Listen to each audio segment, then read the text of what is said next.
வணக்கம். புதியதாக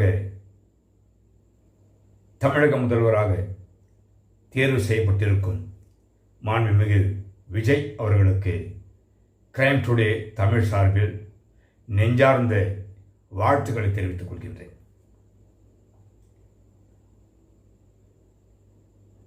ஒரு தாடி வச்சுக்கின்னு வந்திருக்கிற முதல்வர் இவர் ஒருத்தர் தான். முதல்வர் கோட் சூட் போட்டுக்கின்னு வந்த முதல்வர் இவர் தான். கட்சி ஆரம்பித்து எலெக்ஷன் சந்தித்து முதலிலேயே வெற்றி பெற்று வந்த முதல்வர் இவர் தான். நீங்கள் எம்ஜிஆர் சொல்லலாம்.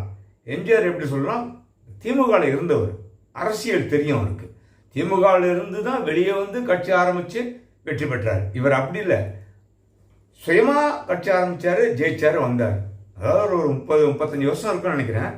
அஸ்ஸாம்ல மகந்தா கல்லூரி காலத்தில் அவர் படிக்கின்ற காலத்திலேயே அவர் தேர்தலில் வெற்றி பெற்று ஒரே தேர்தலில் ஒரே முறையில் அமோக வெற்றி சிஎம் ஆயிட்டார்.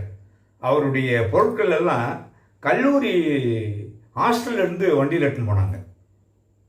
அப்படி ஒரு மிகப்பெரிய சாதனை படைத்தவர் மகந்தா. இப்போ அவர் எங்கே இருக்காருன்னு தெரியல. அந்த மாதிரி விஜய் அவர்கள் சாதனை படைத்தவர். ஆனால் மேடை நாகரீகம் என்று ஒன்று இருக்கிறது. அதாவது அரசு நிகழ்ச்சியிலே எப்படி பேச வேண்டும், முதல்வர் பதவி வழங்குகின்ற பொழுது எப்படி பேச வேண்டும், பொது மேடையிலே எப்படி பேச வேண்டும், அரசியல் மேடையிலே எப்படி பேச வேண்டும், இதெல்லாம் ஒரு நாம்ஸ் இருக்கு.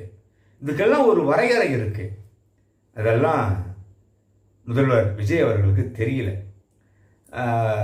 அவங்களுக்கு கூட சீனியர் மோஸ்ட் அண்ணன் செங்கோட்டையன் இருக்காங்க, அப்புறம் அண்ணன் ஜேசிடி பிரபாகர் இருக்காங்க, அப்புறம் நம்ம சம்பத் இருக்கார், நாஞ்சில் சம்பத். இவங்களாம் சொல்லியிருக்கலாம் இந்த மாதிரிலாம் எந்தெந்த மேடையில் எப்படி எப்படின்னு பேசணும் அப்படின்னு சொல்லியிருக்கலாம். சொல்கிறதுக்கு மறந்துட்டாங்க போல இருக்கு. இருந்தாலும் அடுத்தடுத்து வரும்போது நீங்கள் இது ஒரு ஆலோசனை பெற்றுக்கொண்டு எல்லா இதுலேயும் நீங்கள் பேசுங்க. ஏன்னா நீங்கள் வந்து சினிமா துறையில் தனிமையை விரும்புபவர்கள், யார்கிட்டையும் பேச மாட்டீங்க. நீங்கள் தனியாகவே இருப்பீங்க, தனியாகவே போவீங்க. அந்த சிரிப்பையும் முகத்தில் பார்க்க முடியாது, மற்றவங்கள்ட்ட பேசுகிறதும் பார்க்க முடியாது. ஆனால் அரசியல் என்பது அப்படி அல்ல. எல்லார்கிட்டையும் நீங்கள் பேசணும், எல்லாருடைய முகத்திலும் நீங்கள் முழிக்கணும், நல்லபடியாக நல்ல பேர் எடுக்கணும். அந்த அரசியல் சாதாரண விஷயம் அல்ல. அவ்வளோ பெரிய பதவிக்கு நீங்கள் வந்திருக்கிறீங்க. இது போன்ற விஷயங்கள் எல்லாத்தையும் சின்ன சின்ன விஷயம்தான், இதெல்லாம் தெரிஞ்சுக்கின்னு நீங்கள் களத்தில் இறங்கி பணியாற்றினால் மிகவும் சிறப்பாகவும்